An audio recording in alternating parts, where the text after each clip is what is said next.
What's up YouTube? Welcome back to the Wallet Monkey channel where we talk about all things credit. We give you the credit intel you need to build and establish relationships with the banks and grow your credit profile. Today, a bit of news, and I wanted to go over this because education is key in the credit game space, and understanding interest rates and amortized loans really are some of the biggest tools that you can have to your advantage to recognize if you should be taking out these loans, these credit cards, these different vehicles or not, right? So breaking news here, Ford has removed the minimum credit score for an 84-month loan. That is a 7-year loan. This is something that is not common. Even they state here, Cars Direct, 7-year loans still aren't common, but incentives earlier in the pandemic saw a sudden increase in these types of deals. In Ford's case, the company introduced 0% APR for 84 months, even though the offer vanished within a matter of months. 7-year loans have continued to remain a part of Ford's incentive program. I think these types of loans are about to get a whole lot more popular. And the reason why is because just look around, economically, things aren't that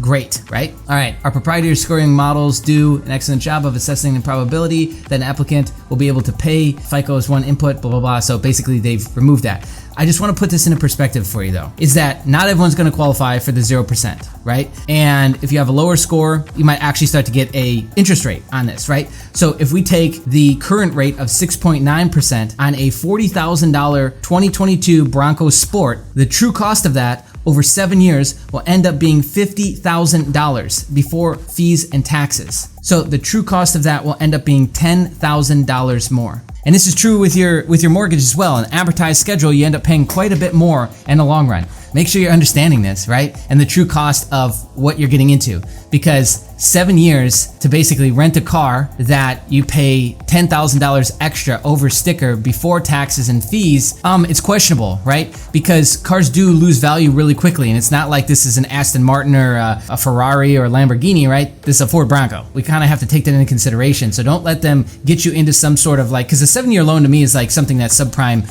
companies were only offering. It's 5-year and above. And so now it seems like this is becoming more and more commonplace just to get more people in more cars, that maybe we should just take a step back and look at other aspects of our financial pie here and make a better decision versus just going for a 7-year loan because it's being offered and having to pay back way more money in interest over the lifespan of that loan, right? That might not make sense. That might not make sense. And people aren't really driving cars for 7 years, like a lot of people are hooked on the 2 to 4 year turn in and get a new one model that's also out there. So a bit of breaking news here. So just wanted to share that with you. And obviously always use an interest calculator or do the math yourself and figure out, based on what's the total amount and then what's your monthly payment, and figure out what the true cost is and what you're actually paying for these things that you're buying. Anyways, if you like this sort of thing, or you got experience or you got something to say, comment below. I'd love to hear from you.